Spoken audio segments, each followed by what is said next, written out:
ሶስት ነገር ነበረው ክርስቶስ ሲያስተምር። ሳይሳፍ የአንደበት ቅልጥፍና፣ ሞገሰ ቃል የቃሉ መፈራት መከበር፣ ግርማ፣ ጣዕመ ነገር የአንደበቱ መጣፈጥ። እየፈጠነ ሰው የሚገርማችሁ ቸኩሎ ሲናገር ግርድፍድፍ ያደርጋል።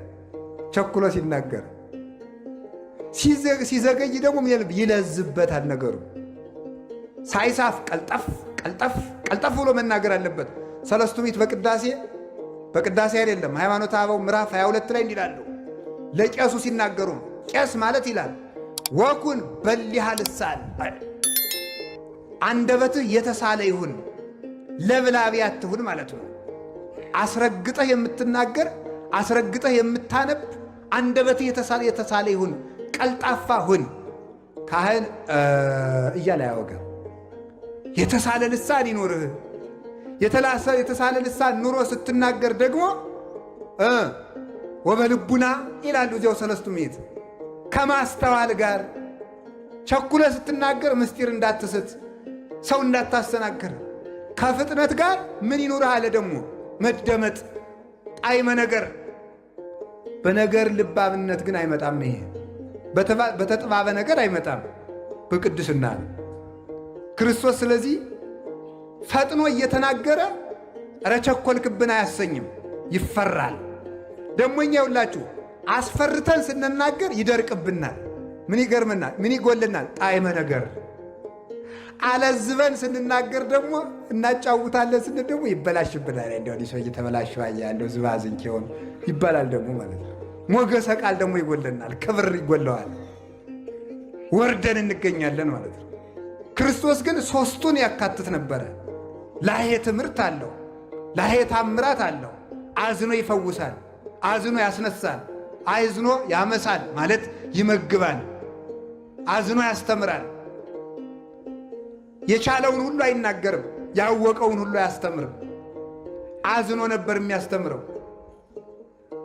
ለማይነገረው አይነገርም። ሐዋርያት አንድ ቀን ሰብስቦ እንዲህ አላቸው። አንድ ትልቅ ምስጢር ሊነግራቸው ፈልጎ በዚያ ሰዓት ግን ያንን መሸከም የሚችል ጆሮ እንደሌላቸው አየና ወብየ ብዙ ነገር ዘነግረክሙ፣ ብዙም ነግራችሁ ነገር ነበረኝ። ወባይቱ ኢትክሉ ይእዜ ጸዊሮቶ፣ ነገር ግን ዛሬ ልትሸከሙት አትችሉም ማለት። ጊዜ እያየ ነበር የሚያስተምር። ያወቀው ሁሉ አይሰረግፍም ነበረ። አዛኝ መምህር ነው። ይህን ይዘው ሊቃውንቱ ደግ መምህር፣ ደግ ሐኪም፣ ደግ እረኛ ይሉታል። ደግ አባት ይሉታል። ደግ እረኛ በጎዳለበት ይሄዳል። ክርስቶስም እኛ ወዳለንበት መጣ። ደግ ሐኪም አቤት ሄዶ ያክማል። ክርስቶስም እቤታችን መጥቶ አዳነን። ደግ መምህር ካሉበት ሄዶ ያስተምራል። ክርስቶስም ወዳለንበት መጥቶ አስተማረን። ደግ ንጉሥ የግዛቱን መጎዳት ወርዶ ያያል ከዙፋኑ። ክርስቶስም ደግ ንጉሥ ነውና ከመንበሩ ከሰማይ መንበሩ መጥቶ እኛን ጉዳታችን አይቶ መልሶ በመንበሩ ላይ አነገሰን ማለት ነው። ስለዚህ ጌታችን ኢየሱስ ክርስቶስ የውበት ምንጭ ስለሆነ ላህይ ይባላል። ስለዚህ መስቀል የልጅነት ምንጫችን፣ የጥማት መቁረጫችን፣ የውበታችን ምንጭ፣ ማደጊያችን፣ የምናድግበት ወተት የፈለቀበት፣ ሐዘናችን የሚርቅበት ወይን የፈለቀበት ነውና ዕፀ ሕይወት። አዳም ከዚህ ዕፀ ሕይወት ስር እነዚህ አራት ነገሮች ይፈልቁለት ነበር። ስለምን? በንጽህናው፣ በቅድስናው፣ በንጽሐ ጠባዩ። ያንን ጠባዩን አበላሸው። ገንዘብህን በከንቱ አትበትን ማለቱን ማለት መስላችሁ ንጽህናን በከንቱ አትጣል ማለት ነው። እስኪ በሉ ሁላችሁም ንጽህናን በሉ። በምን አትጣል? በከንቱ አትጣል። ንጽህና ብቻዋን ነበረች አዳምን አንግሰው የምትኖር። ንጽህናን ምን አጎደላ ስትሉ ስግብግብነት፣ አልጠግብ ባይነት ንጽህናን አጎደለ። ከዚያስ ድሮ እኮ ሰውና አንበሳ ጠበኛ አልነበሩም። አንበሳ ሄዶ የአዳምን እግር ይሊስ ነበር። ሰውና ጅብ ጠበኛ አልነበሩም። ሰውና ነምር ጠበኛ አልነበሩ። ሰውና እባብ፣ ሰውና ዘንዶ ጠበኛ አልነበሩ። ሰውና አይጥ፣ ድመት፣ ጉርጥ ጠበኛ አልነበሩ። ሰላማውያን ነበሩ። በማን አማካኝነት? በንጽህና አማካኝነት። የአዳም ንጽህና ሲጎል ግን ምን ሆነ? ጅብም አዳምን እበላለሁ ማለት፣ እባብም እነድፋለሁ ማለት፣ ዘንዶም እውጣለሁ ማለት፣ ነምርም በጥፍሬ እዋጋለሁ ማለት። ንጽሕና ሲጎድል ወዳጆቻችን ሁሉ ጠላት ይሆናሉ፣ ከአጠገባችን ይሸሻሉ። የኃጢአት ችግሩ አንደኛ እግዚአብሔርን፣ ሁለተኛ ወዳጅን፣ ሦስተኛ ራስን ያሳጣል ይላል ሊቅ። አንደኛ ማንን ያሳጣል? እግዚአብሔርን። ሁለተኛ ማንን ያሳጣል? ራስን። ሦስተኛ ማንን ያሳጣል? ወዳጅን ያሳጣል። አዳም ንጽሕና ሲጎለው የእግዚአብሔር ክብር ከሱ ላይ ጎደለ። ሲጎለው ራቁቱን ተገፈፈ፣ በገዛ እጁ ተሰደደ። ኃጢአት ያሰድዳል፣ እርኩሰት ያሰድዳል፣ ንጽሕና ያነግሳል። ከዚያስ ተመልከቱ፣ አዳም ማንን አጣ? ንጽሕናውን ሲያጣ ራሱን አጣ። ራሱን አጣ ማለት ነው። አዳም ሆይ የሞት ሞት ሙት ተብሎ ተፈረደበት። በሞት ራሱን ያጣ ንጽሕናውን ሲያጣ ነው። ንጽሕና ራስን ያሳጣል። ሦስተኛ ማንን ያሳጣል? ወዳጅን ሁሉ ያሳጣል። የገዛ ሚስቱ ወዳጁና ጠላት ሆነችበት፣ ጠላት።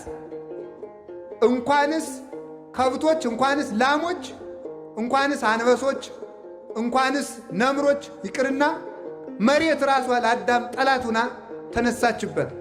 በዚህ ትደነቃላችሁን? የገዛ ሰውነቱ ለአዳም ጠላት ሆነበት። ምን አበቀለበት? እሾህ። ኦሪት ዘፍጥረት ምዕራፍ 3 ቁጥር 17 ላይ እግዚአብሔር ምን አለው? ተብከልቱ ብላ በአፈ ገጽከ ለታብቁል ምድር ሶከ ወአሜከላ በእንቲአከ ምድር በአንተ ምክንያት እሾህ ታብቅል አለ። እሾህ ታብቅል። እጽዋት ከአዳም ስህተት አስቀድሞ እሾህ አልነበረባቸውም። አጋፍ፣ ኩርንችት፣ ግራር የሚባል እሾህ የለም። የአዳም እርግማን ከእጽዋት ላይ እሾህን አበቀለ። በሰሙ በወድቁ የአዳም ሰውነት በሽታ በቀለ፣ ደዌ አበቀለ። ከዚያ በኋላስ ደግሞ ክፉ ሕሊናን አበቀለበት። ፍቶታት፣ እኩያት፣ ኃጣው፣ እርኩሳት ሰለጠኑበት። ስለዚህ ኃጢአት ይላሉ ሊቃውንት 4 አይነት ሞት ያመጣል ይላሉ። የመንፈስ ሞት፣ የሥጋ ሞት፣ የሕሊና ሞት እና የዘላለም ሞት። 4 ሞቶችን ይወልዳል። ማን? ኃጢአት። ንጽሕና ደግሞ ከነዚህ ነው። የሥጋ ሕይወት፣ የነፍስ ሕይወት፣ የሕሊና ሕይወት፣ የዘላለም ሕይወት ማን ይሰጣል? ንጽሕና። የሥጋ ሞት መቀሰፍ ነው፣ ያለ ዕድሜ መሞት ነው።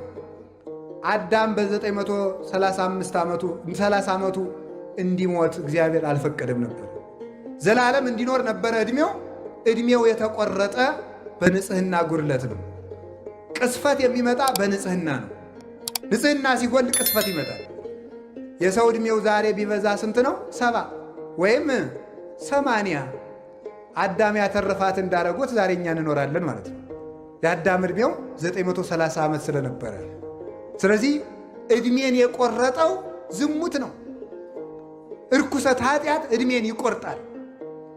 ከዚያ ሥጋው ሞተ፣ ፈረሰ፣ በሰበሰ። የሕሊና ሞት ምንድን ነው?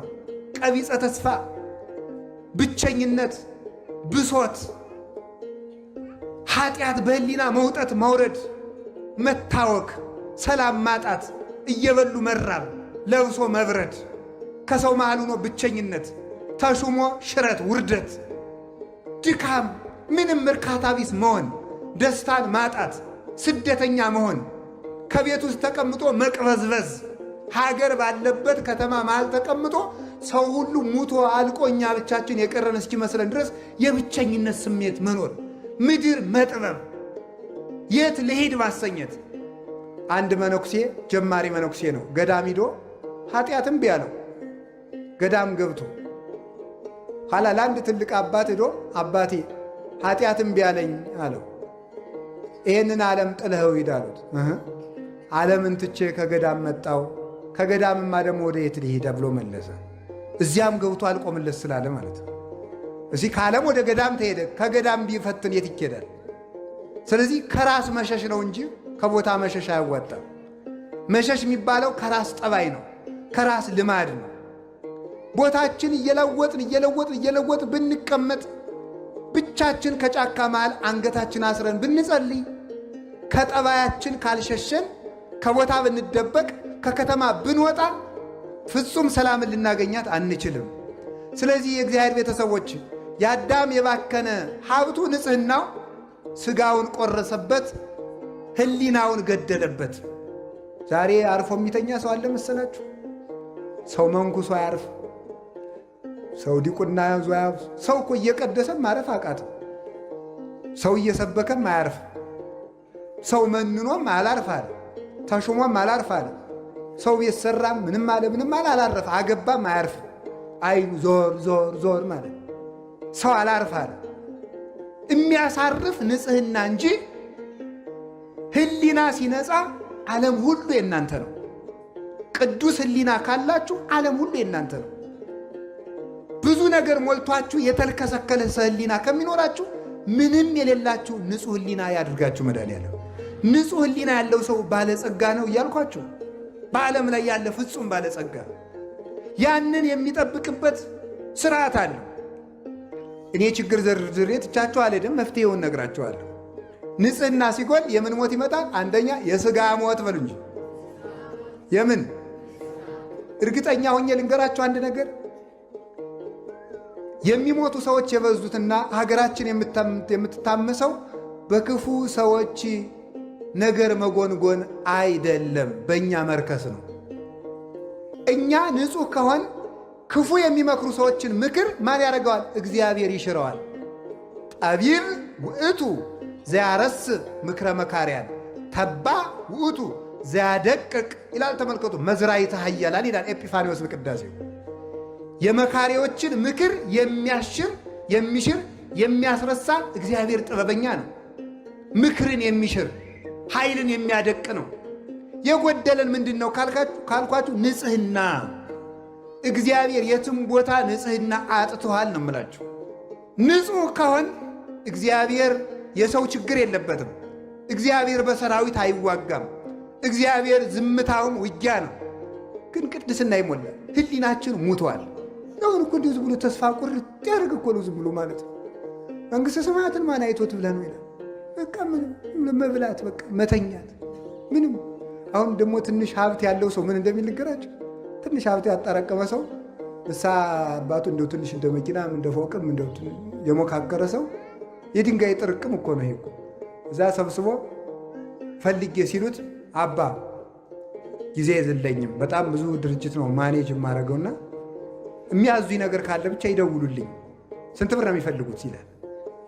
ብሩን ወርወር አድርጎ ስራውን እየሰራ ሊሞት ማለት ነው።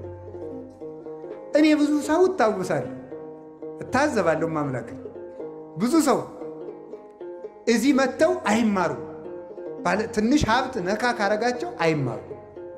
ብቻ የሚያዙኝን ይንገሩኝ፣ እሱም ብቻ ይንገሩ፣ ዝም ብለው ችግር የለም። ቆይ ሰባኪው ምንድን ነው የፈለገው? ምንድን ነው ቤተክርስቲያን ሰሩ ነው? አካውንታችሁ ንገሩ። ምንድን ነው የምትፈልጉት? እሱም ብቻ ለምን አትነግሩኝም ይላል። ቃለ እግዚአብሔር ጌታ ይዋ እኛ ያንተን ቆርቆሮ አይደለም የፈለግነው። እኛ የፈለግነው ሕሊናህን ነው። እግዚአብሔር የሞተለት አካል ነው ያለ። እኛ የምንፈልገው እናንተን ነው፣ የእናንተን ሻማ። አሁን ጠዋት 21 ሺህ ብር ሰጣችሁ፣ ምን ያለውን ሰጣችሁታል። እኔ ገንዘቡን አይደለም የናኩት። ስትፈልጉ 21 ቢሊየን ስጡ፣ ምንም ትርጉም የለውም። ገንዘባችሁ አያጸድቃችሁ። የሚያጸድቃችሁ ንጽሕናችሁ ነው። መጀመሪያ ራሳችሁ ተስተካከሉ። ካልሆነ ግን ኃጢአት እየሰራ ለእግዚአብሔር 100 ሺህ ብር ሰርቃ 50 ሺህ ብር ስላመጣ እግዚአብሔር በጉቦ ሊምርህ ነው። እንደዚህ ያለ ነገር የለም። እግዚአብሔር የሚያየው መጀመሪያ ንጽሕና ነው። የእግዚአብሔር የዓይኑ ማረፊያ ንጽሕና ነው። እግዚአብሔር የሚያየው ወደ እሱ ነው። የሕሊና ሞት በአዳም ላይ መጣበት። ከዚያስ ምን መጣበት? የነፍስ ሞት። ነፍሱ ጨለመችበት። ሞታ ለነፍስ ሪቅም እግዚአብሔር። የነፍስ ሞቷ ከእግዚአብሔር መራቋ ነው። መጨረሻ ላይ ዘላለም ሞት ነገሰበት በአዳም። ንጹሕ ስትሆኑሳ አካላችሁ በሙሉ ከኃጢአት ንጹሕ ሲሆንሳ ምን ታገኛላችሁ? ሥጋችሁ ያለ ጊዜው አይሞትም። ሕሊናችሁ ልዑል ነው። ሕሊናችሁ ትልቅ ነገር ያስባል። እዩትማ በሞቴ ኃጢአት ሰርታችሁ ባደራችሁ ቀን እኮ እቅዳችሁ በሙሉ ክስር እኮ ነው የሚለው። የ40 ዓመቱ እቅድ፣ የ30 ዓመቱ እቅድ ኤዲያ ተውኝ ባካችሁ፣ ክስር ነው የሚለው፣ ድምስስ ነው የሚለው። ሕሊና ነዋ ዋናው። ሰው እኮ ይህን አደርጋለሁ ከዛሬ በኋላ የሚቀጥለው ሳምንት አስቀድሳለሁ፣ እጸልያለሁ፣ ከዛሬ በኋላ እጾማለሁ ይልና ሰኞ በዝሙት ተሰናክሎ ካደረ ያ ሁሉ ይከስራል፣ አጣጥፎ ይተኛል። ለምን? ዲያብሎስ ደግሞ እንዲህ ብለህ ብትጸልይ አታፍርም ይለዋል። እዚያ ሆነ ሄደ። አጋንንት ስርዓት አላቸው። መጀመሪያ ጸሎት የማቋረጥ ሰይጣን አለ። ጸሎት የማቋረጥ ሰይጣን ለዝሙት ሰይጣን ያስረክባል። የዝሙት ሰይጣን ለተስፋ መቁረጥ ሰይጣን ያስረክባል። እንዲህ እያለ ነው ሰው የሚጠፋው ማለት ነው። መጀመሪያ ጸሎቱን ያስቋርጠዋል። ኃያልን ሰው ካሰሩ በኋላ ሀብቱን መዝረፍ እንደማይቸግረው የጸሎት እጅግሩን ካሰረ ጸጋውን መግፈፍ አይቸግረውም። ከዚያ በኋላ በዝሙት ይጥለዋል። ከጣለው በኋላ ተስፋ ያስቆርጠዋል። እንዲህ ብለህ ብትመለስ እግዚአብሔር የሚምርህ አይምሰል ይለዋል። ተሸንፎ ከዚያ በኋላ በሰንሰለት እንደሚጎተት ውሻ እጅግሩን ለዲያብሎስ አስረክቦ የኃጢአት ባሪያ ሆኖ ይኖራል። ከዚያ ቀና የምንለው ተስፋችንን በመቀጠል ነው። ወገኖቼ ከኃጢአት ሞት እግዚአብሔር ይሰውረን። ምን አላችሁኝ? አሜን በሉ እንጂ። ምን አላችሁኝ? ንጽሕና ምንድን ነው አልኳችሁ? ገንዘብ። እስኪ በሉ እንጂ። ገንዘብ ነው። ገንዘባችን ከማባከን ይሰውረን። ትልቅ ገንዘብ ነው። ወላዲተ አምላክ እግዚአብሔርን የቻለችበት ገንዘቧ ንጽሕናዋ ነው። እግዚአብሔርን የቻለችበት ገንዘቧ ንጽሕናዋ። ሌሎችም ቅዱሳን ከንፍር ውሃ በሰማይ ከሰባት መስኮት በምድር ከሰባ ከሚፈላ የንፍር ውሃ ኖህን ያወጣው ንጽሕናው ነው። ኤልያስን ከሞት የሰወረው ንጽሕናው ነው። ሄኖክን ከሞት የሰወረው ንጽሕናው ነው። እዝራን ከሞት የሰወረው ንጽሕናው ነው። የሆኑ ባይታዊ ተከታይ ስለሆናችሁ፣ የሆነ መነኩሴ አጨብጫቢ ስለሆናችሁ ከሞት አታመልጡም። የምታመልጡት ንጹሕ ስትሆኑ ነው። ራሳችሁን አንጹ። በብልጣ ብልጥነት የሆነ ገዳም ሄደህ እንተ ያለ ሀገር የሄደ የ40 ቀን ሕፃን ይሆናል። አይሆንም። ንስሐ የገባ ነው የሚሆነው። እንዲህ ያለ ገዳም ይዞ ጠበል የተረጨ ሰው እንደ 40 ቀን ሕፃን ይሆናል። አይሆንም። አባ ገሌ ቅባ ቅዱስ የቀዱስ ሰው እንደ 40 ቀን ሕፃን ይሆናል። አይሆንም። ራስን ማንጻት ነው። ክፋትን ማቆም ነው። ከውስጥ የደለበውን ኃጢአት በንስሐ መንጥቆ መጣል ነው። ያ ንጽሕና ገንዘባችን ነው። በሞት ያፈርሰውን ንጹሕ ሰውነታችሁን በስካር አታባክኑት። ንጹሕ ሰውነታችሁን በሐሜት አታባክኑት። በጥንቆላ አታባክኑት። በማይረባ ነገር ለነፍሳችሁም ለሥጋችሁም በማይጠቅም ነገር ንጽሕናችሁን አታባክኑ። ንጽሕናችንን ከማባከን ይሰውረን። ሀብት የሚሰበሰበው በንጽሕና ነው። የቅድስና መጀመሪያ፣ የሀብት መጀመሪያ፣ የእውቀት መጀመሪያ ንጽሕና ነው። እውቀት የሚገለጠው ለንጹሐን፣ ፈውስ የሚሰጠው ለንጹሐን፣ ጸጋ የሚበዛው ለንጹሐን። ገንዘብ የሆነ እንደሆነ የሚበተነው ኃጢአት ነው የሚበትነው። ስለዚህ አዳምን የሁሉ ነገር አመጣበት። ለእኛም እንዲህ ያለ መከራ ከመምጣት ይሰውረን፣ እንዲህ ያለ ይሰውረን። ለሰው ልጅ እግዚአብሔር የሰጠው ሌላው ሀብቱ ሰውነቱ ነው። እስኪ ሰውነቱ በሉ። ምን አላችሁኝ? ሰውነት ሀብት መሆኑን አይታችሁ ታውቃላችሁ? አንዳንዱ ሰው እኮ ከበርኩ የሚል እኮ ማለት ነው ጥቂት እንደው ጠርቀምቀም ሚስል ባንኩ ላይ ያለውን አካውንት እኮ አይቶ ነው። እጅ እግር እንዴት ያለ ሀብት መሰላችሁ! አባክነ ነው እንጂ እንዴት ያለ ጸጋ መሰላችሁ! ዓይን እንዴት ያለ ሀብት ነው! እንዴት ያለ ሀብት! ዳንኤል ባቢሎን ተቀምጦ እግዚአብሔርን ያየበት እኮ ዓይን እኮ ነው። ዮሐንስ ወልደ ነጎድጓድ ታስሮ እግዚአብሔርን ያየበት እኮ ዓይን እኮ ነው። ኢሳይያስ በአይሁድ መካከል ሆኖ ሱራፌልን የተመለከተበት እኮ ዓይን እኮ ነው። ስምዖን አረጋዊ ክርስቶስን ያየበት እኮ ዓይን ነው። ይህንን ዓይን ምን ላይ አፍጥታችሁበት እንደምትውሉ እግዚአብሔር ይቁጠረው። ገንዘባችሁን በከንቱ አታባክኑ በሉ እንጂ እግዚአብሔርን ለማየት የተፈጠረውን ዓይን ረባካችሁ በፌስቡክ አታጥፉት። በማይረባ ነገር ገንዘባችሁን በከንቱ ነው ያለ። ደግሞ ልንገራችሁ፣ ሰው በመረጃ ሊቅ አይሆንም ነው የምላችሁ። ሰይጣን ምን ያደርጋል መስላችሁ? ኢንተርኔት፣ ፌስቡክ፣ ዩቲዩብ ውስጥ ያስገባና እስቲ መረጃ ለአንዳንድ ነገር ጥሩ ነው ስትጎረጉር አንተ ዩቲዩብ ስትጎረጉር ዩቲዩብ ህሊናህን ሲጎረጉር ዋሻህን ትቀራለህ። ባዶ ቀፎህን ማለት ነው። ደብዝዞ ሰው እኮ ማሰብ እኮ አቅቶታል። ሰው አሁን እብድ እኮ ነው። ተነግሮ እንኳን ማስተዋል አይችልም። ቢመክሩበትም አይሰማ፣ ቢመክሩትም አይሰማ። ሁሉም አይገባው፣ ደንዝዞ አለ። እባካችሁን ዓይናችሁን አታባክኑት፣ ጆሮአችሁን አታባክኑት። በሞቴም ባይረባ ነገር አትስሙበት፣ ረዘፈን አትስሙበት። ይሄ ጆሮ ቅዱሳን መላእክትን የሰሙበት ቃል ነው። ይሄ ጆሮ ሳሙኤል እግዚአብሔርን በሌሊት የሰማበት ጆሮ ነው። ይሄ ጆሮ ድንግል ማርያም ቅዱስ ገብርኤልን የሰማችበት ጆሮ ነው። ይሄ ጆሮ ቅዱሳን አባቶቻችን እግዚአብሔር ሲጠራቸው የሰሙበት ጆሮ ነው። ጆሮቻችሁን ለዘፈን ለጨዋታ ለምን ትከፍቷቸዋላችሁ? ጆሮ ክቡር ነው። ጆሮቻችሁን ለእግዚአብሔር ብቻ ከፈቷቸው፣ የእግዚአብሔር ጆሮዎችም ለእናንተ ይከፈታሉ። የእኛ ጆሮ ለእግዚአብሔር ከተዘጋ የእግዚአብሔር ጆሮ ለእኛ ዝግ ነው። ስለማይሰማ ሳይሆን የሚሰማ ነገር ስለሌለን ማለት ነው። ያጸምም ከመዘይ ይሰም ይጎነዲ ከመዘይሁ ይላሉ ሰለስቱ ምዕት በቅዳሴ። እንደማይሰማ ዝም ይላል፣ እንደማይሰጥ ይዘገያል። ዝም የሚለው ስለምንድን ነው? የማይሰማ ነገር ሲኖር ዝም ይላል እግዚአብሔር። የሚሰሙትን ይሰማቸዋል፣ የማይሰሙትን አይሰማም። ስለዚህ ጆሮአችሁን አታባክኑ። ዘፈን ይፈቀዳል አይፈቀድም? አሁን እዚህ ክርክር ውስጥ እንውጣ። ይፈቀዳል አይፈቀድም ሳይሆን ጉዳዩ ጆሮአችንን ያበክናል ነው። ኃጢአቱን እንተው ዝም ብላችሁ። ኃጢአት ነው ዘፈን። እንዲያው ከዚያ በታች ግን ጆሮአችን እንዴት ነው በዘፈን? እኔ እኮ አሁን እስቲ ሌላውን ተውት እሺ። ያላገባው የሴቱ በት አሁን ያገባችሁ ሰዎች ለሆነ ሰው እየተዘፈን እንዲያው የምትሰሙ ለሆነች ሴት ምን አርግ ብላችሁ ነው? እንዲያው ይገርመኛል እኮ እንዲያው እኮ አይገርም። አንድ ጊዜ የዘፈናችሁላትን ሰው አግኝታችኋል። ምን ባሉኝ ነው እንደው የምትዘሉት ማለት ነው? እንዲያው ይገርመኛል። ማምላክ ሰው ለማያውቃት ሴት በተዘፈነ ዘፈን ሲዘል ያድራል እንዴ? ይነውር እኮ ነው። ይሄ እኮ ጅልነት እኮ ነው። ይሄ እኮ መባከን እኮ ነው። ኧረ በሞቴ ስሙኝ። አሁን ዘንድሮ በየቦታው በጦርነት የረግፉትን ወንድሞቻችን ታውቃላችሁ አይደል? በቀኝም በግራ። መጀመሪያ እኮ ሰይጣን ምን አድርጎ መሰላችሁ? 40-50 ዓመት አይምሯችን አባክኖ ነው ዛሬ በጦርነት የሚያባክነን። መጀመሪያ አባክኖናል። ንጽህናችን አባክኖታል። ሰውነታችን ባክኗል። ይሄው ተነግሮ የማይሰማ ሰው መግደልም በቃኝ የማይል ወጣት ተፈጠረ። ስለባከናችሁ ነዋ። በኳስ ፍቅር ጠልፎ ሲደነዝዝ የኖረ እንዴት ብሎ ይሰማል?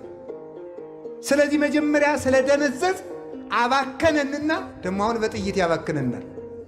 ስለዚህ ጆሮአችሁን ጠብቁት ለምንም ነገር። እንኳን ክርስቲያን አንድ ፈላስፋ ያለውን እንገራችሁ። አንድ ፈላስፋ የሆነ ሰው እየሮጠ ሄዶ አንተ አንድ ነገር ልነግርህ ነበር አለ። ቆይ ሳትነግረኝ 3 ጥያቄ ልጠይቅህ አለ። አንደኛ የምትነግረኝን ነገር አይተኸዋል ወይ? አላየሁት። ሁለተኛ የምትነግረኝ ነገር እውነት ነው ወይ? እኔ እንጃ። ሶስተኛ የምትነግረኝ ነገር ስለ ጓደኛዬ ክፉ ነገር ነው ወይ? አዎ። እንዳትነግረኝ በሕግ አምላክ ብሎ ሰደደው ይባላል። ምንም ለማይጠቅምን ነገር ማለት ምንም። አሁን ሰው የሚያወራው ነገር እኮ ይገርማቸዋል። አንዳንዱ ሰው የጦር ጄኔራል ሆኖ ያድራል። አንዳንዱ ኮማንደር ይሆናል። በቃ ኮማንድ ሴንተር ሆኖ ጦርነቱን ሲመራ ውሎ የእነንትና ችግር እኮ ነው እነንትና እኮ ነው ይህን ሁሉ ችግር ያመጡት ይላል። እንዲሁ ግርም እኮ ነው። እንዲሁ አርፋ አትቀመጥም? ስራን አሰራም ወይ? የእውነቴን እኮ ነው የምነግራቸው። ዝም ብለን የራሳችን ስራ ማንሰራ ማስተካከል እንዲሁ በዚህ ዓለም ላይ ጅል ማለት በማያገቡት የሚገባ ነው ማለት ነው። ስለ ሀገራችን ጉዳይ አንቆርቆር እያልኳችሁ እንዳይመስላችሁ። እንደ ጭልፊት አጥንት ይዛችሁ እንዳትሮጡ፣ ሞጭላፊ አትሁኑ። እኔ ያልኩት ምን ማለት ነው? አንድ ሰው ምን ማለት በሀገርም ሆነ በጎረቤት ወይም በራሱ ችግር ሲፈጠር እነገሌ ለምን እንዲህ አደረጉ ሳይሆን የሚለው ምን ማለት ነው? አሁን እኔ ምን ማድረግ እችላለሁ ነው። እስኪ በሉ ሁላችሁ በሉ እንጂ ሁላችሁም አሁን እኔ እሺ ምን ማድረግ እችላለሁ? ምንም ነገር ሲፈጠር ሁልጊዜ የራሳችሁን ድርሻ ነው መስራት። የሰዎችን ጉዳይ በመፍጠልጠል አሁን ብርግብና ፓትርያርኩ ምን እያደረጉ ነው በዚህ ሰዓት? እንዴት ሊቀ ጳጳሱ ዝም ይላሉ? እንዴት አንተ ዝም አልክ? መፈጠር ያለበት ራሳችን ምን እያደረግን ነው? ሀገረ ስብከት ምንድን ነው ያደረገው? የሆኑ ማኅበራት ምንድን ነው የሚሰሩት? እዚያ ተጎልተው ሚል ሰው አለ። አንተ ምን እያደረክ ነው? ሰው መስራት ያለበት የራሳችን ሥራ እንድንሠራ አምላከ ቅዱሳን ይርዳል። ስለዚህ ያባከነው ጆሮ አለ፣ ያባከነው እጅ አለ። በዚህ እጅ አባቶቻችን የሐዋርያው የቅዱስ ቶማስ እጅ ከተቆረጠች በኋላ ምን አድርጋ ነበረ? እሱ ሞቶ ከተቀበረ ሰማዕትነት ከተቀበለ በኋላ በዓመት እየተገለጠች ታቆርብ ነበረ። ከሞተ በኋላ ማለት ነው። የቅዱሳን እጅ ሙቶም ይሰራል፣ የእኛ እጅ ደግሞ ሙቶም ይበጠብጣል። ብዙ ሰዎች እኮ ሙተው በቁማቸው የገመዱት ገመድ ነው ዛሬም እየጠለፈ የሚጥል። ሙተውም እጃቸው ረጅም የሆኑ ሰዎች አሉ። ቅዱሳን ደግሞ ሙተውም እጃቸው ሕይወት ይሰጣል። ቅዱስ ሉቃስ ወንጌልን እየጻፈ ሲያስቸግር ንጉሡ የዚህን ሰው እጅ ካልቆረጥኩ አላርፍም ብሎ ቆረጠው። እመቤታችን የብርሃን እጅ ቀጠለችለት። የእኛ እጅ በምን እንደሚቆረጥ ተመልከቱት። ቅዱስ ዮሐንስ ዘደማስቆ ስዕል እየሳለ የቅዱሳንን ስዕል እየሳለ ቢያስቸግር ንጉሡ እጁን ቆረጠው። የቀኝ እጁን ቆራጣ በግራ እጁ ይዞ ሄደና ከእመቤታችን ስዕል ያንቺን ስዕል በሳልኩ እጄ ሲቆረጥ ዝምታ ያለሽ አለ። እመቤታችንም ቀጠለችለት። አሁን የእኛ እጅ ምንድን ነው ሲሰራ የሚውለው? ይሄ እጅ እኮ ይገርመኛል። የድንግል ማርያምም ስም እጅ ተባለ፣ ሌላ ስም ጠፋ። ምን ይደረግ? መለኮትን የታቀፈች የእኛም የሌቦቹ እኩል ስም አግኝቶ እጅ ተባለ። ዓለምን የቀደሱ የክርስቶስ አካላትም እጅ ተባሉ፣ ሌላ ስም የለ። ሰው የቋንቋ ድሃ ሆነና የእኛም የርኩሶቹ እጅ ተባለ። እጃችን መንጻት ይጠበቅበታል። በሰው ላይ ከመቀሰር፣ ያልተፈቀደለትን ከማንሳት፣ የሰውን ደም ከማፍሰስ፣ ሰውን ከመቀማት፣ ያልተፈቀደለትን ከማንሳት ከዚህ መንጻት አለበት። ከንፍገት መንጻት አለበት። ከስንፍና መንጻት አለበት። የአቡነ ሳሙኤል ዘዋልድባ እጅ ዋልድባን መሬቲቱን እንደ መሶብ ብድግ አድርገው ለሥላሴ ያስባርከዋል። መሬትን ብድግ አድርገው እንደ መሶብ የሚያስባርኩ እጆች ነበሩ። የሙሴ እጆች ተዘርግተው ሲቆሙ የእስራኤል ጠላት በሙሉ እንደ ቅጠል ይረግፉ ነበረ። የሙሴ እጅ ብቻቸውን ሲዘረጉ የኢየሱስ ክርስቶስን እጅ ስለሚወክሉ ሙሴና አሮን ሙሴ እጁን ሲዘረጋ እስራኤል ያሸንፋሉ፣ ሲያጥፈው ይሸነፋሉ። ከዚያ በኋላ ምንድን ነው የተደረገ? አሮንና ሆር የሙሴን እጅ ተሸክመው ዋሉ። ሲደክማቸው ድንጋይ ኮልኩለው አስደገፉ የሙሴን እጅ። ክንደ ብርቱ ነው ሙሴ። ያ የሙሴ እጅ የተሸከመ ድንጋይ ቅዱስ መስቀል ነው ይላል። የሙሴ እጅ የክርስቶስ እጅ ነው። ሙሴ እጁን ሲዘረጋ እስራኤል እንዳሸነፉ ክርስቶስ እጆቹን በመስቀል ላይ በመዝገር ዘርጋቱ እኛ አጋንንትን ድል ነሳን። እነዚህ እጆች ናቸው ያዳኑን። የክርስቶስ ኦአይዳ ወለላሃኳሁ ለአዳም ተቀነዋ በቅነዋተ መስቀል። አዳምን ያበጃጁ እጆች በችንካር ተቸነከሩ። ወዮ! እሱ እጆቹን ሲቸነከር የእኛን ጠላት ዲያብሎስን በሳት ዛንጀር ቸነከረልን። እሱ እጆቹ ላይ ሲቸነከር የእኛን ስም በሕይወት መጽሐፍ ጻፈ፣ በደሙ አተበን። እጅ ይህንን ይመስላል። እጅ ክርስቶስን የሚመስል ነው። እረ እጅ እንደ ዋዛ ረከሰ። እጆቻችንን ከማርከስ ይሰውረን። ይህ በእጆቻችሁ ላይ ያረጋችሁት ድሪቶ ነገር መወገድ አለበት። እገሌ ያላችሁ እጃችንን እናንሳ። እጃችን ይንጻ፣ ለጸሎት ይነሳ፣ ይቀጣም። በሰፊያድ አንድ ነገር ንገራችሁ። ቢያንስ በቀን ለአንድ ሰዓት ያክል ያን ባይሆን ለ25 ደቂቃ እጅ መቀጣት አለበት። በምን? በሰፊህ እጅ ብታሰናክልህ ካንተ ቆርጠህ ጣል ማለት እጅህን በመዘርጋት ቅጣው ማለት ነው። ዘርግተህ ጸልይ። ዓይን ባክኗል፣ እጅ ባክኗል። እግር እኮ የምን ምሳሌ እንደሆነ ብነግራችሁ በጣም ትደነቃላችሁ። እግር የካህናት ምሳሌ ነው። እግር የሥልጣነ መለኮት ምሳሌ ነው። የክርስቶስ ሥልጣኑ እግር ይባላል። ጠላቶችን በእግር እስከምትገዛ ድረስ ይባላል። ሥልጣን ማለት ነው። መዝሙር 109 ላይ ንበር በየማኔ እስካገባውም ለጸላይ ተከታይተ መከሄደ ገሪከ። ስለዚህ የተባለ የክርስቶስ ጠላቶችን በእግር ትገዛል እስከምትገዛ ደርሰህ። የክርስቶስ ጠላቶች መናፍቃን፣ አጋንንት ናቸው፣ አይሁድ ናቸው። በእግሩ ማለት በስልጣኑ ነው። እግር የመለኮትን ስልጣን ነው የሚወክለው። እግር የሐዋርያትን ስልጣን ነው የሚወክለው። እግር ቀሳውስትን ነው የሚወክለው። እግር ዲያቆናትን ነው የሚወክለው። ራእየ ዮሐንስ ምዕራፍ 1 ቁጥር 17 ላይ ሲናገር የክርስቶስን እግሮች እንዲህ ብሎ ይገልጣቸዋል። ወእገሪሁ ከመ ብርተ ሊባኖስ ዘአርሰንዎ በእሳት፣ የክርስቶስ እግሮቹ በእሳት እንደጋሉ እንደ ሊባኖስ ብረት ናቸው ይላል። የክርስቶስ እግሮቹ የተባሉት ካህናት ናቸው። የጋሉ ናቸው፣ የተኮሱ ናቸው ማለት በፍቅር ሃይማኖት የነደዱ በሙቀት ሃይማኖት የሞቁ ናቸው።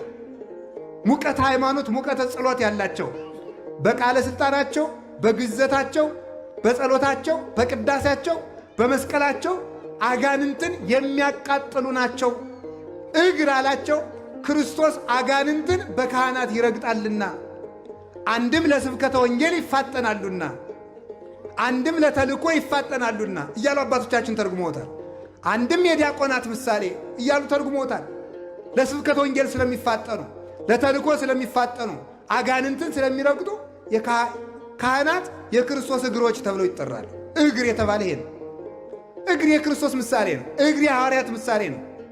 ይህንን እግር የት ላይ እንደምታውሉት አስቡት። አንዳንዶቻችሁ ዝም ብላችሁ ሸርባችሁ ታውሉታላችሁ። አንዳንዱ ሰው አለ ከሰው ሱቅ ወደ ደጃፉ ላይ ተጎልቶ የሚውል ይህም እግር ሊባል። እግዚአብሔር 6 ነገርን ይጠላል። ሰውን ከፍ ዝቅ አድርጋ የምታይ ዓይን፣ ክፉ የምትሰማ ጆሮ፣ የሰው ደም የምታፈስ እጅ፣ ክፉ የምትሰማ ጆሮ፣ የሰው ደም የምታፈስ እጅ፣ ወደ ክፉ የምትሮጥ እግር፣ መጨረሻ ላይ 7ተኛይቱን ይጠላታልና መጽሐፈ ምሳሌ ምዕራፍ 6 ላይ በወንድማማች መካከል ጠብን የምትዘራ ምላስ ይላል። ነገረ ሰሪን እግዚአብሔር ይጠላታል። እያንዳንዱ አፍ የነቢያት ምሳሌ ነው። አፍ በነገር በስድብ ውልጭ ብሎ ሰው በመሳደብ በማማት በርግማን በዚህ ሁሉ ጎስቁሏል።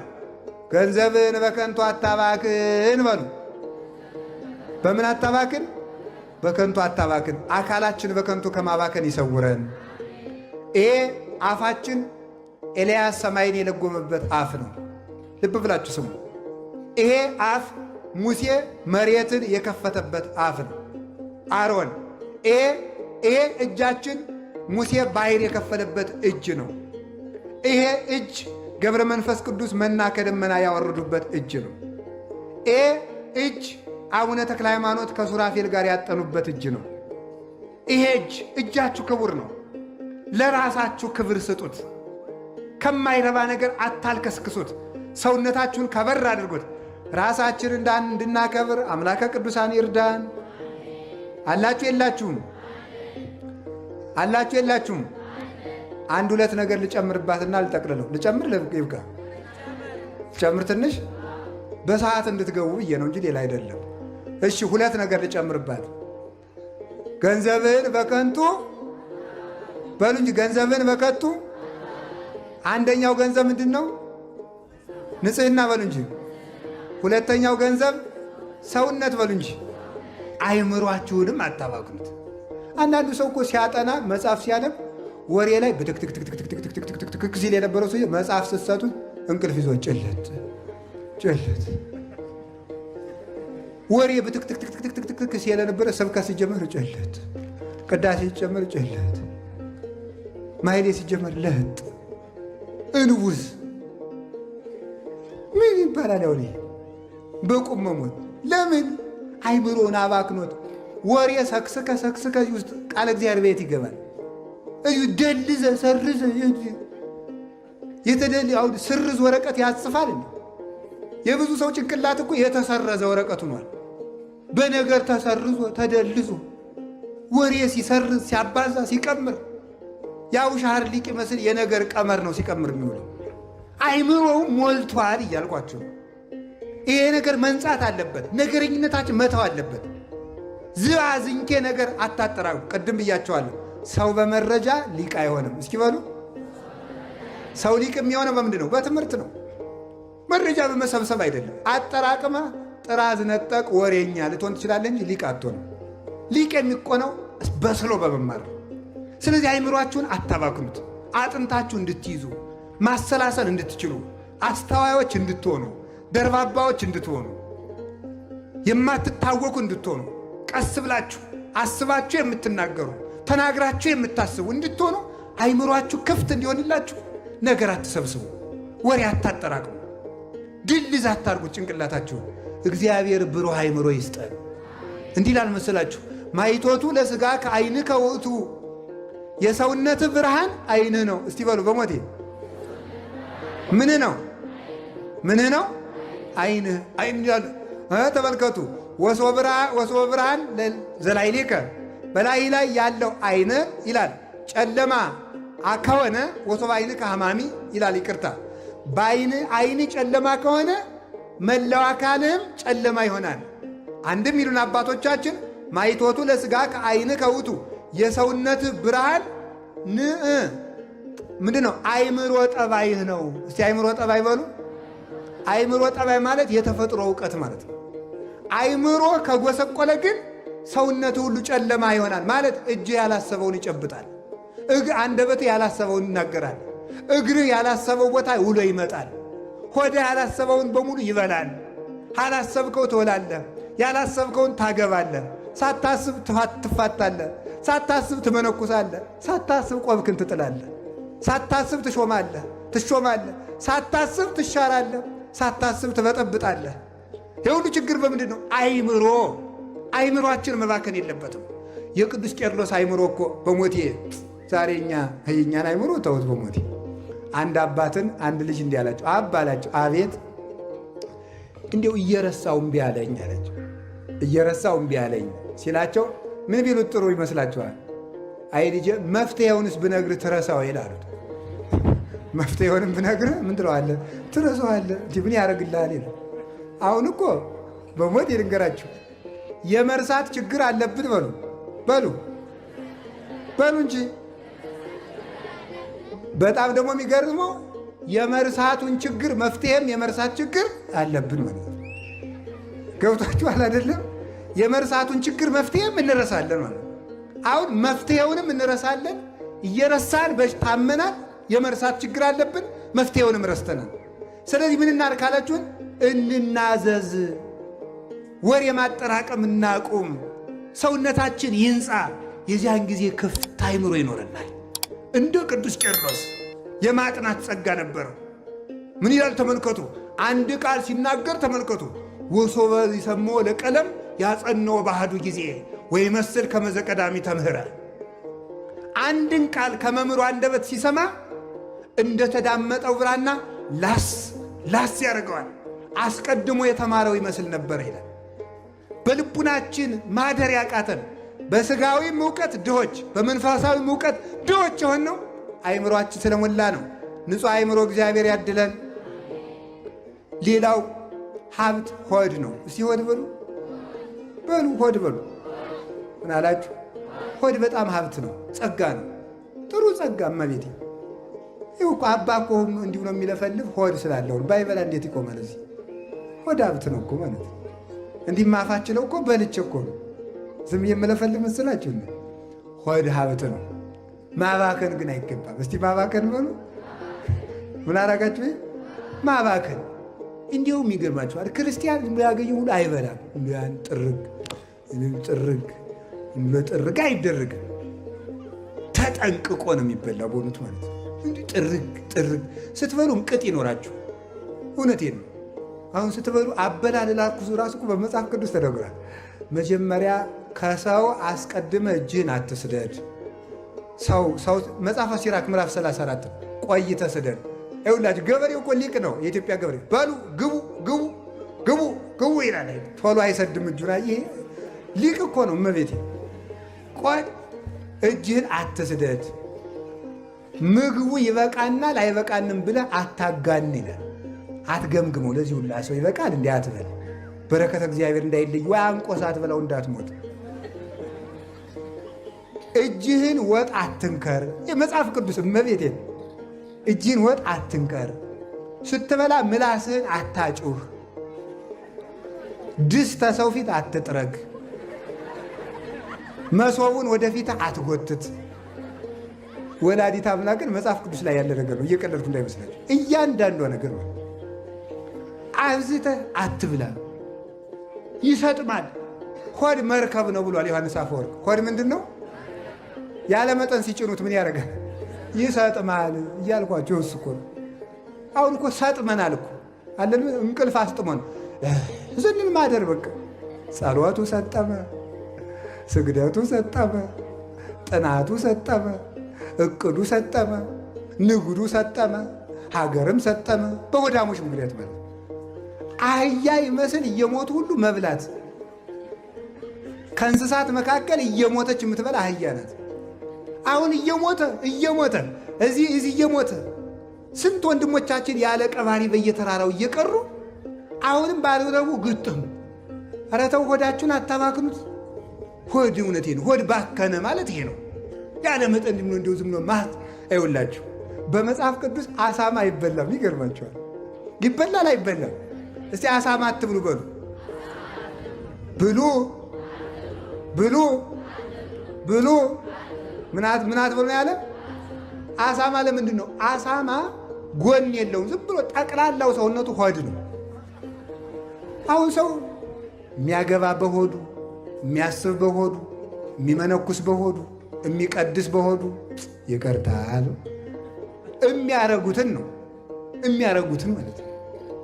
የሚያወራ በሆዱ፣ የሚሾም በሆዱ፣ አገር የሚመራ በሆዱ፣ ሀገር የሚሸጥ በሆዱ። አሳማ አይበላም ማለት የማይበላውን መጣል አይደል? የማይበላውን እኮ መጣት ነው። እግር በታቸው በጉ ይታረድና ይህን እግሩን እየቆረጡ መጣል ነው።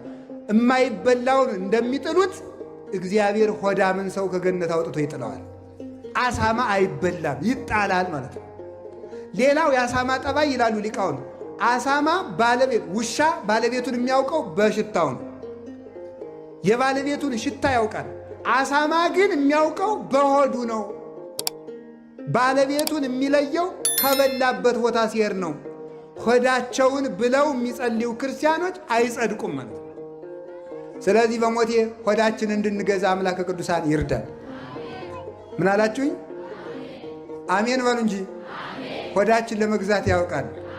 ሆድን አሁን ሆዳችን ባናባክነው ባንጠግብ ይመስላችሁ አባቶች። ይኸው ዛሬ ጾም አይደለም እንዴ? ጾመ ነቢያት ሙሴ 40 ቀን ጾመ። ምን ተሰጠው? ታቦት በሉ። ይኸው ሆዱን ጠብቆ ነው። ሆዱን አባክኖ አይደለም። ኤልያስ 40 ቀን ጾመ። የት ገባ? ብሔረ ሕያዋን ሞትን አመለጠው።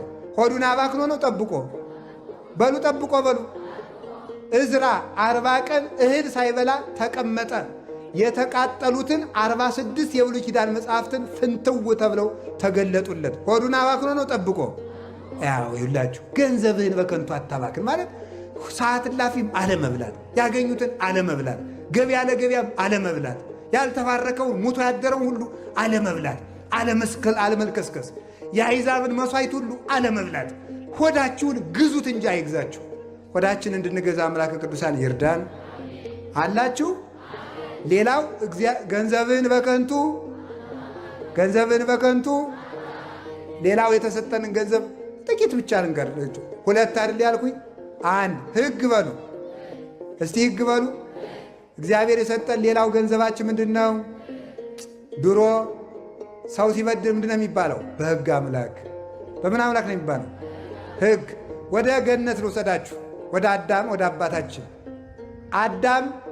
አዳም ከሞት ይጠብቀው የነበረ አንድ ጥሩ ገንዘብ ነበረው። ያ ገንዘብ ተጨማሪ ገንዘብ ነው ከቅድሙ ሌላ። ምን ይባላል? በለስ። እስኪ በለስ በሉ። በለስን አትብላ። ስትበላ ምን ትላለህ? አቤት። ስለዚህ አዳም በለስን ቢጠብቃት ምኑ ይጠበቃል? ሕይወቱ ይጠበቃል። እስቲ ሕይወቱ ይጠበቃል በሉ። ሕይወቱ በለስን ሲያባክናት ሕይወቱ ምን አለ? ባከነ ማለት ነው፣ ሞተ። በለስ የተባለ ሕግ ነው ይላሉ ሊቃውንት። ሕግ እግዚአብሔር የሰጠን ሀብት ነው። ሰውን የሚጠብቀው ሕግ ነው። የማን ሕግ?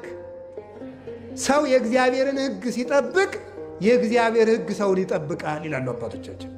ሰው የእግዚአብሔርን ሕግ መጠበቅ አለበት። አሁን ከዛሬ ጀምሮ የቤት ሥራ ልሰጣችሁ ነው። 10ሩን ትእዛዛት በደብተራችሁ ላይ ጻፉ። 6ቱን ትእዛዛት በደብተራችሁ ላይ ጻፉ። እነዚያን በቀን እያነበባችሁ ራሳችሁን መዝኑ። ሕግ ከጠበቃችሁ እግዚአብሔር አሳልፎ አይሰጣችሁም።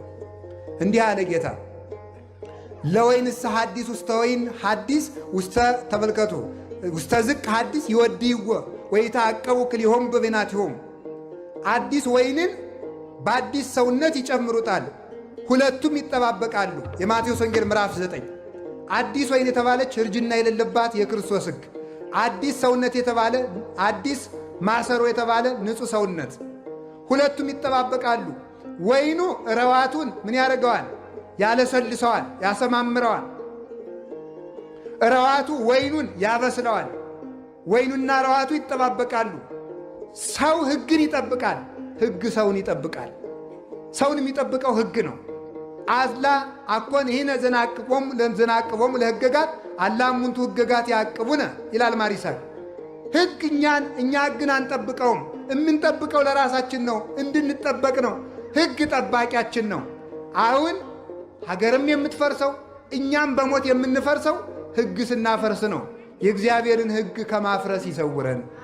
የእግዚአብሔርን ሕግ አፍርሳችሁ አታግቡ። የእግዚአብሔርን ሕግ አፍርሳችሁ አትብሉ። የእግዚአብሔርን ሕግ አፍርሳችሁ አትነግዱ። በስፍርም አትስረቁ። አትማሉ ካላችሁ አትማሉ። አትዋሹ። በእውነት ነግዱ። በእውነት ምሩ። በእውነት አስተዳድሩ። በእውነት ተጋቡ። ጋብቻችሁን አክብሩ። ሁላችንም የእውነት ኑሮ ይኑረን። እግዚአብሔር ሁላችንም ይጠብቀናል። በቸርነቱ ይጠብቀን። የሚጠብቀን ምንድን ነው? ሕግ በሉ እንጂ ሕግ ሲፈርስ ምን ይፈርሳል? ሰው ይፈርሳል በሉ። ሕግ ሲፈርስ ምን ይፈርሳል? ሀገር በሉ። ሕግ ሲፈርስ ምን ይፈርሳል? መንግስት በሉ። መንግስት ሁሉም የሚፈርሰው የእግዚአብሔር ሕግ መፍረስ ሲጀምር። የእግዚአብሔርን ሕግ ጠብቁ። እዩማ በሞቴ እዩ። ምንድን ነው በአዳም ብቻ መወስዳችሁ? እስራኤልን ዕድሜ ዘመናቸውን ብታነቡት በሙሉ ይሄ ይመጣላቸዋል። ለምሳሌ ሕግ ሲያከብሩ በሰላም ይጓዛሉ። ሲያጠፉ እባብ መጥቶ ይበላቸው ነበር እኮ በበረሃ።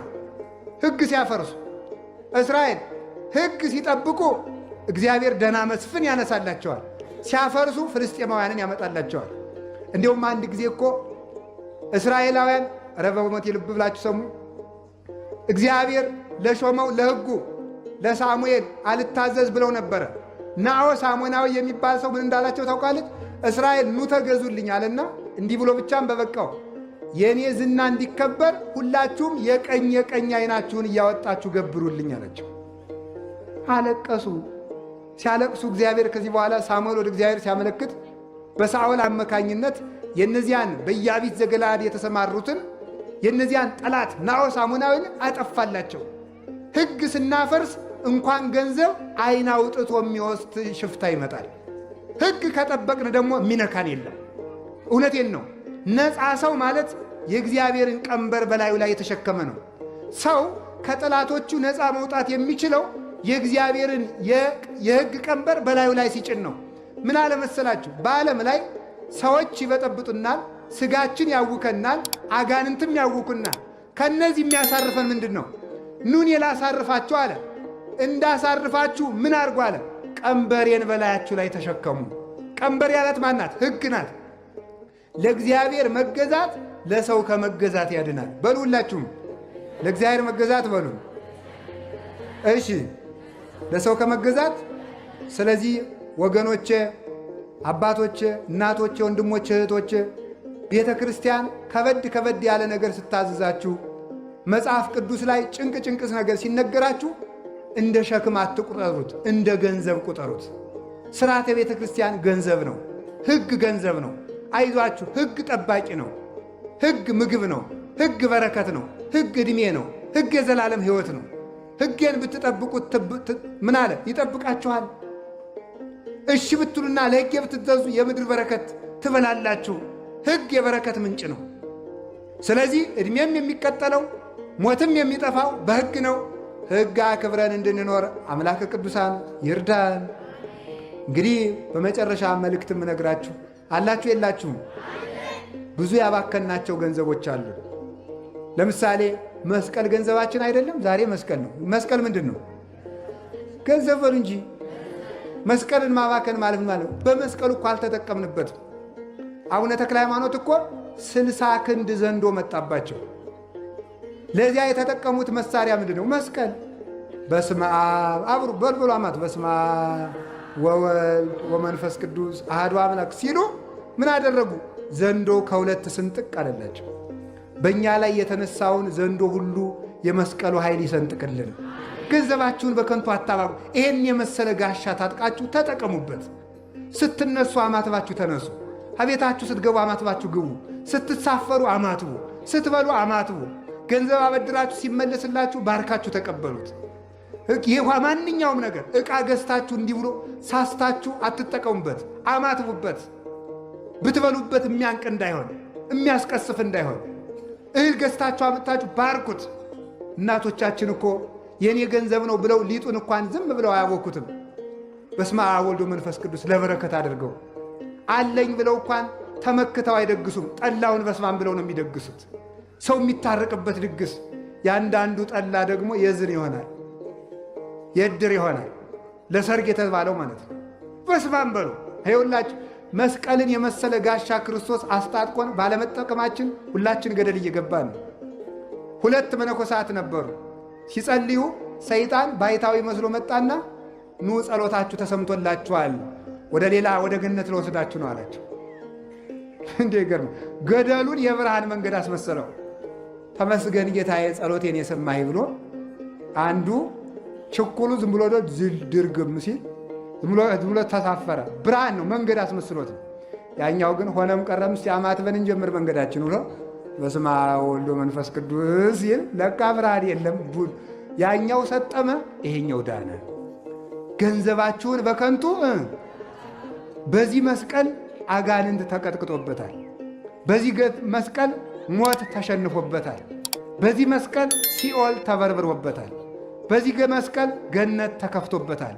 በዚህ መስቀል ክርስቶስ ተፈትቶበታል። በዚህ መስቀል የሕይወት ውሃ ተቀርቶበታል። በዚህ መስቀል ነፃነት ታውጆበታል። በዚህ መስቀል ባርነት ቀርቶበታል። በዚህ መስቀል ቁስል ደርቆበታል። በዚህ መስቀል ሕይወት ተገኝቶበታል። ገንዘባችሁን በከንቱ አታባክኑት፣ ተመኩበት። በዚህ መስቀል አንሰ ኢይዝያር ሐሰ ዘይንበለ በመስቀሉ ለእግዚእ ኢየሱስ ክርስቶስ ገላትያ 6 ቁጥር 14 ላይ እኔ አለ ተመልከቱ፣ ከጌታዬ ከኢየሱስ ክርስቶስ መስቀል በቀር በሌላ በምንም አልመካም። አንድ የበረሃ ባይታዊ ሲተኙ ምን አድርገው እንደሚተኙ ልንገራችሁ። በበረሃው ላይ ሲጸልዩ ያድና ሲተኙ ምን ያደርጋሉ መሰሉት? ዙሪያውን ለመኝታቸው የምትመጥን መሬት እንትን ይሉና ያሰምሩታል ክብ። ከዚያ በኋላ መስመሩን መስቀል ያሰምሩበታል። አፈሩ ላይ እኮ ነው። ከዚያ በኋላ ይታኛሉ። እባቡ ዘንዶው እየመጣ ከዚያች መስመር አያልፍም። በሐሳብ ባሰመሩት መስመር ማለት ነው። ይህን የመሰለ ጋሻ እያለን ሲጨንቃችሁ ከመናፍቃን የምትሄዱ ከጠንቋይ የምትሄዱ ለምንድን ነው? 5 ደቂቃ ከአንገታችሁ ላይ ያለውን መስቀል ከግንባራችሁ ላይ አድርጉና አቤቱ በመንግሥትህ አስበኝ፣ አቤቱ በመንግሥትህ አስበኝ፣ አቤቱ በመንግሥትህ አስበኝ በሉ። አስጨናቂያችሁ ሐሳብ ውልቅ ብሎ ይወድቅላችኋል። የሰላም አምላክ ኢየሱስ ክርስቶስ የሚያስጨንቃችሁን ሁሉ ውልቅ አድርጎ ይጣልላችሁ። መድኃኔዓለም ከእናንተ ጋር ይሁን። ይህንን ያህል ጋሻ እያለን ነው የምንፈራ የምደነግጥ። መስቀሉን ሁሉ ተመኩበት። ቤታችሁ ውስጥ ብዙ የመስቀል ስዕል አስቀምጡ። እውነቴን ነው የምነግራችሁ። ከማዕዘኑ ላይ በመስኮቱ የመስቀል ስዕል በወረቀት ይሆን እየሳላችሁ አስቀምጡበት። ይሄ መስቀል ይመክታል። መስቀል እንኳንስ ታማትሞበት ወይም እንኳን መስቀል ተመሳቅሎ መስቀል ምልክት ሲታሰብ ራሱ ያሸንፋል። ሰው ራሱ እኮ መስቀል ነው። አያችሁ፣ ሰው መስቀል ነው። ስለዚህ ይህንን ገንዘባችን እንድንጠቀምበት አምላከ ቅዱሳን ይርዳን። አምላከ ቅዱሳን ይርዳን። ድንግል ማርያም ገንዘባችን ናት። ክርስቶስም ገንዘባችን ነው። ሃይማኖት ገንዘባችን ነው። ቤተ ክርስቲያን ገንዘባችን ናት። መጻሕፍት ገንዘቦቻችን ናቸው። ኢትዮጵያውያን ደግሞ ብዙ ገንዘብ ሞልቶናል። አይዟችሁ፣ ያለቀውን ገንዘባችን አትዩት። ብዙ ገንዘብ አለን። እመቤቴን ነው የምነግራችሁ። ኢትዮጵያ አንድ ነገር ብቻ ተናግሬ እየጠቀለልኩት ነው። ኢትዮጵያ እግዚአብሔር ድንግል ማርያምን ለዓለም እናት አድርጎ የሰጠ ከመስቀሉ ስር ነው። ለኢትዮጵያ ግን የሰጣት ገና በ2 ዓመቱ እዚህ እኮ ነው። ጣና ቂርቆስ እኮ ነው የሰጠን። ቃል የገባላት ማለት ነው። ኢትዮጵያ ውስጥ መጥቶ በዋልድባ፣ በአክሱም፣ በደብረ ሊባኖስ፣ በጣና ቂርቆስ በዚህ ሁሉ ስትንከራተት በተድባበ ማርያም፣ በመርጡለ ማርያም ስትንከራተት ኢትዮጵያን አደራ አድርጎ ገንዘቡ አድርጎ ሰጥቷታል። ዛሬስ ቢሆን ኢትዮጵያን የሚጠብቃት ሰራዊት ይመስላችኋል? ወላዲት አምላክ ናት። እስከዚህም ያደረሰችን እመቤታችን ናት። ነገም እሷ ታውቅልናለች። ከእሷ የተጠጋ ሰው የሚነካ የለም። ወበይንተዝ እይደነግጽ ወይፈርህ እምትግብርተ ብሲ ወብእሲት ወማፋንበሳ ዘይጥህር። ተመልከቱ። ስለዚህ ድንግል ማርያም አንቺን ምሽግ አንቺን መከታ አድርጌ እጠጋለሁና አልደነግጥም። ከመሰባ ሀገር ዘይነብሩ ማይከለ ጥቅመ አድማስ ዘይንህል። በማይፈርስ አለት ስር ተጠግተው የሚኖሩ ሰዎች፣ የማይፈርስ ግንብ ሰርተው የሚኖሩ ሰዎች እንደማይደነግጡት ከአንቺ ተጠግቻለሁና በፍጹም አልደነግጥም። ወላዲት አምላክን ይዞ የሚደነግጥ ሰው የለም።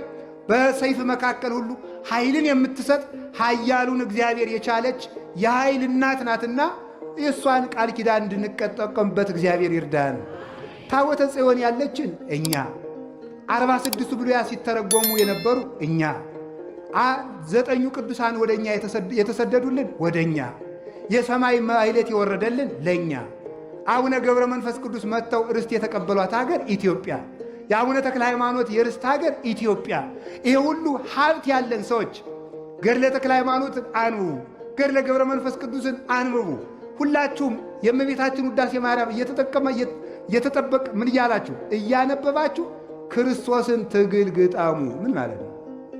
ያዕቆብ እግዚአብሔርን ታገለ የሌለ የፍቅር ትግል ማለት ነው። ለእናትህ አደራ ሰጥቻለሁ አላልክም እንዴ? ለተክለ ሃይማኖት አደራ ሰጥቻችኋለሁ አላልክም እንዴ? ለገብረ መንፈስ ቅዱስ አደራ ሰጥቻችኋለሁ አላልክም እንዴ? ታቦተ ጽዮንን ያስጠጋን እኛ አይደለንም እንዴ? ከኢየሩሳሌም የተወለድክበት ሀገር ቢያሰድዱህ በስደት ዘመን ያስጠጋን እኛ ኢትዮጵያውያን እኮ ነን። እግዚአብሔርን በፍቅር እኮ ነው ማለት በፍቅር ነው፣ በኩራት አይደለም። የራሱ መሬት አይደል እንዴ የፈጠረው? እኛ ታዲያ የእኛ ሀገር ስትታመስ ለምን ዝም ትላለህ በሉት፣ ይሰማል እግዚአብሔር። ስለዚህ የድንግል ማርያምን እናትነት፣ የተክለ ሃይማኖትን አባትነት፣ የገብረ መንፈስ ቅዱስን አባትነት፣ የታቦተ ጽዮንን መመኪያነት፣ የተሳቱ ቅዱሳንን ቃል ኪዳን፣ የቅዱሳት መጻሕፍትን ሁሉ አልተጠቀምንበትም። ሀገራችን አውቀን ለመጠቀም ያብቃን። ኢትዮጵያዊነታችሁን ተጠቀሙበት። በሞቴ ከሀገር ተለይቶ እኮ የተዘመረልን ምንም ተብሎ መሰላችሁ? ወሀብኮሙ ሲሳዮሙ ለሕዝበ ኢትዮጵያ፣ ለኢትዮጵያ ሰዎች ምግባቸውን ሰጣቸው። ያ ምግብ ምንድን ነው? በማንም ያልወረደውን ሚካኤል፣ ገብርኤል፣ ሱራፌል፣ ኪሩቤል ተመግበውት የሚኖሩትን የመላእክትን እንጀራ ማሕሌትን የሰጠን እኛ ብቻ ነን። የቅዱስ ያሬድ ቃል ኪዳን ሁላችንም ይጠብቀን። ሌላ የመጨረሻ አንድ ትልቅ ገንዘብ ልንገራችሁ። የክርስቶስ ሥጋና ደም ትልቁ ገንዘባችን ነው። ትልቁ ገንዘባችን፣ ትልቁ ሀብታችን ነው። በከንቱ አታባክን ማለት። ኧረ ተው ተጠቀሙበት። ከሞት የሚያድን እንጀራ ለምንድን ነው የማትበሉት? ከሞት የሚያድን መጠጥ ለምንድን ነው የማትጠጡት? እርቃንን የሚከድን ልብስ ለምንድን ነው የማትለብሱት? ለምን ነው ታማችሁ መድኃኒት የምትጠሉት? ለምንድን ነው እየሞታችሁ ሕይወት የምትጠሉት? ለምን እየተሰደዳችሁ ርስት ትጠላላችሁ? የአምላክን ሥጋ የአምላክን ደም ባለመብላታችን አይደለም እንዴ ሞት እየሰለጠነብን ያለ? ሞት ድንበሩን እያለፈ ያለ የሰለጠነብን በምንድን ነው? የክርስቶስን ሥጋና ደም በመተላለፋችን ባለመቀበላችን፣ በሱ ሥጋና ደም ስላልተጠቀም ነው። ገንዘባችን እንድናውቅ አምላከ ቅዱሳን ይርዳን።